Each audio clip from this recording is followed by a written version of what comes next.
The winter chill clung to the gray streets of the city, a damp and persistent cold that seeped through the thickest of coats. It was on such a dreary morning that Elias Vance, the founder and CEO of the Hearth, a beloved chain of bistros, stepped out of a modest cab. He was a man whose considerable success was built on a deceptively simple philosophy. A meal should nourish the soul as much as the body. Today, however, he was not a CEO.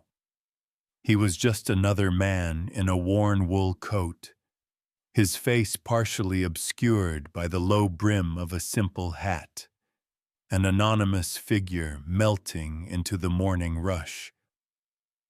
His destination was a branch of his own creation, a place that, according to the troubled whispers of a former trusted manager, had lost its way. The reports were vague but unsettling, plummeting morale, a revolving door of staff, and a disquieting silence where the warm hum of conversation and laughter once echoed. For Elias, this was not just a business problem. It was a personal blow. He had built the Hearth from the vivid memories of his grandmother's kitchen, a place of stories, shared burdens, and unconditional welcome. He had to see the truth for himself, unfiltered and unannounced. Pushing open the heavy oak door, he was met not with the familiar, comforting scent of baking bread and freshly roasted coffee, but with a sterile quiet that felt cold and unwelcoming. A young woman stood at the host stand, her eyes fixed on the floor. A mechanical welcome to the Hearth fell from her lips, the words a stark, hollow contrast to the lively and personal greeting Elias had once scripted for every member of his staff. He was led to a small table in a dim corner, a perfect, shadowy vantage point from which to observe the heart of his restaurant. The room, though not empty, felt desolate. Patrons ate in a shared silence, their faces illuminated by the cold, blue glow of their phones. The staff moved with the mechanical, joyless precision, their interactions brief and impersonal, like actors in a play they no longer wished to be a part of. It was then that his eyes settled on a young waiter, his name tag reading Leo. There was a quiet, determined diligence about him, a careful way he moved between tables, his shoulders perpetually hunched as if bracing for a blow he knew was coming. He took Elias's order with a soft-spoken courtesy. His eyes, though clouded with weariness, held a flicker of pride in his work that had not yet been extinguished. As the morning wore on, Elias watched Leo navigate the silent, tense dining room.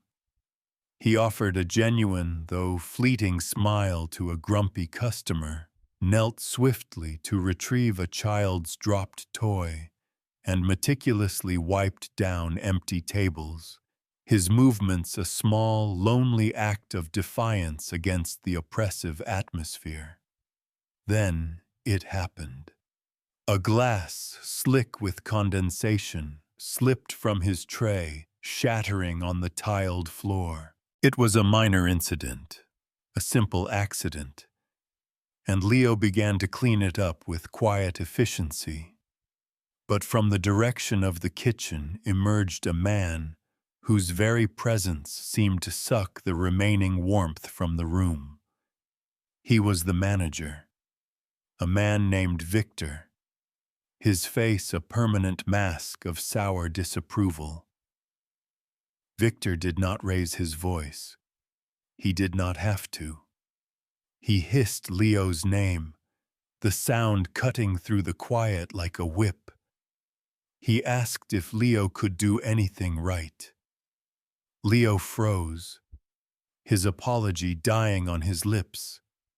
He simply nodded, his face a canvas of quiet, profound humiliation. Victor, with a dismissive wave of his hand, retreated to his office, leaving a palpable trail of fear in his wake. The other staff members averted their gazes, their collective silence a testament to the regularity of such incidents. This was not an exception, it was the rule. Elias's meal arrived, but his appetite had vanished. He had personally written the code of conduct for the hearth, a document built on a foundation of mutual respect, a promise that every employee was family and every voice mattered. To witness this blatant, casual disregard for his core principles in his own establishment felt like a deep and personal betrayal. When his meal was finished, Elias discreetly placed a generous cash tip on the table. As Leo came to clear the plates, Elias gently pushed the bill toward him. Leo's eyes widened, a flicker of hope that was just as quickly extinguished by a wave of fear. He whispered that he could not accept it, sir. His gaze darted nervously towards the manager's office. He explained that they had a shared gratuity system and all tips had to go into a central pool. He hesitated for a moment, then leaned in closer, his voice barely audible.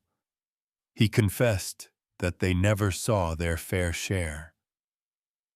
Elias nodded slowly, his expression unreadable, a calm sea before a storm. He walked to the front counter, where a cocky young man, who Elias later learned was Victor's nephew, Alex, was processing payments with an air of entitlement. Elias stood to the side and watched. He saw Alex deftly manipulate the point-of-sale system. With a few swift, practiced keystrokes, a significant portion of each credit card tip was rerouted to a separate, unauthorized account, a digital sleight of hand that went completely unnoticed by the weary, intimidated staff.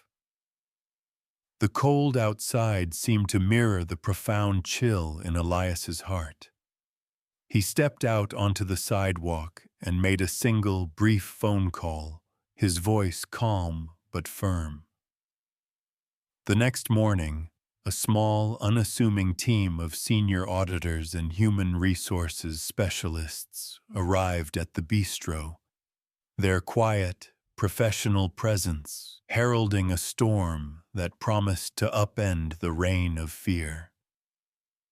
The entire staff was gathered in the dining room, their faces a mixture of deep apprehension and fragile hope. Elias, no longer in disguise and dressed in his own sharp suit, stood before them. He spoke not of numbers and profits, but of his vision for the hearth, a vision of community, dignity, and mutual respect that had been corrupted. Then, with a quiet, unshakable authority, he exposed the manager's and his nephew's scheme. The diverted funds, the suppressed wages, the culture of intimidation. It was all laid bare on a projector screen for everyone to see. The numbers did not lie. In the stunned, heavy silence that followed, Elias announced the immediate termination of Victor and his nephew. He then turned his gaze to the assembled staff, his voice filled with a quiet, steady conviction. He told them that this was their house, their hearth, and it was time for them to reclaim it. In the weeks that followed, a remarkable transformation took place.